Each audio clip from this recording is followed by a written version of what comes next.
एक दिन राजा के दरबार में एक व्यक्ति आया जिसके पास दो गायें थीं। वह व्यक्ति राजा के सामने पहुंचा और बोला, महाराज, आपके राज्य में इतने विद्वान पुरुष हैं, आपके मंत्रिमंडल में इतने बुद्धिमान लोग हैं। मैं एक साधारण सा प्रश्न पूछना चाहता हूं। क्या आप मुझे यह बता सकते हैं कि इन दो गायों में मां कौन है और बेटी कौन?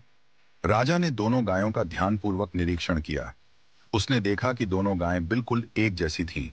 रंग, आकार और स्वभाव में कोई अंतर नहीं था। राजा की समझ में नहीं आया कि मां कौन है और बेटी कौन।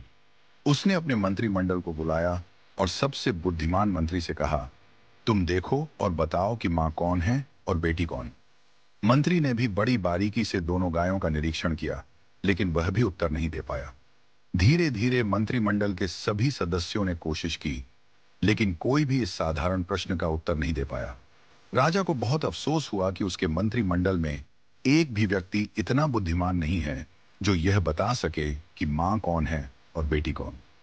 जब सबसे बुद्धिमान मंत्री अपने घर पहुंचा तो वह बहुत चिंतित था।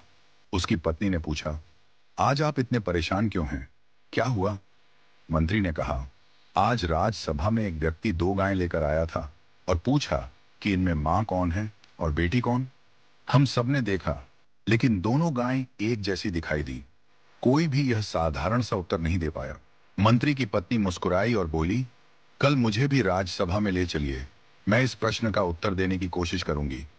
अगले दिन जब राज्यसभा पुनः लगी, मंत्री ने राजा से अपनी पत्नी को सभा में लाने की अनुमति मांगी। राजा ने अनुमति दे दी। मंत्री की पत्नी को बुलाया गया और दोनों गायों को भी सभा में लाया गया। मंत्री की पत्नी ने कहा, महाराज, मुझे एक अवसर दें। उसने दोनों गायों के सामने घास के एक एक टोकरे रखवाए।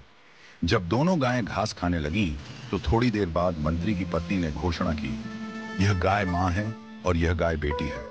वह व्यक्ति जो गाय लेकर आया था, उसने तुरंत सहमति जताई और कहा, आपने बिल्कुल सही पहचाना। राजा ने आश्चर्य से पूछा, तुम्हें कैसे पता चला कि मां कौन है और बेटी कौन? मंत्री की पत्नी ने समझाया, जब मैंने दोनों के सामने एक जैसा घास का टोकरा रखा, तो जो बेटी थी उसने जल्दी जल्दी अपनी घास खा ली और अपनी मां के टोकरे में भी खाने लगी। दूसरी ओर मां ने घास खाने की गति को धीमा कर दिया, आराम से खाने लगी। एक मां ही इतनी निस्वार्थ होती है कि खुद भूखी रहकर भी अपनी संतान को खिलाती है। इस कहानी का संदेश बहुत गहरा है। जैसे एक मां निस्वार्थ प्रेम करती है और अपनी संतान की भलाई के लिए खुद को त्याग देती है, वैसे ही ईश्वर भी हमें बिना किसी अपेक्षा के सब कुछ देता है।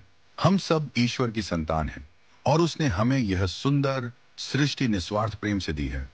हम अक्सर ईश्वर से केवल अपनी इच्छाओं की पूर्ति की प्रार्थना करते हैं, लेकिन कभी यह नहीं पूछते कि हे प्रभु, आप खुश तो हैं? जिस तरह हमें अपने माता पिता का सम्मान करना चाहिए, उनसे बातचीत करनी चाहिए और उनकी खुशी का ध्यान रखना चाहिए, वैसे ही हमें ईश्वर से भी संवाद बनाए रखना चाहिए।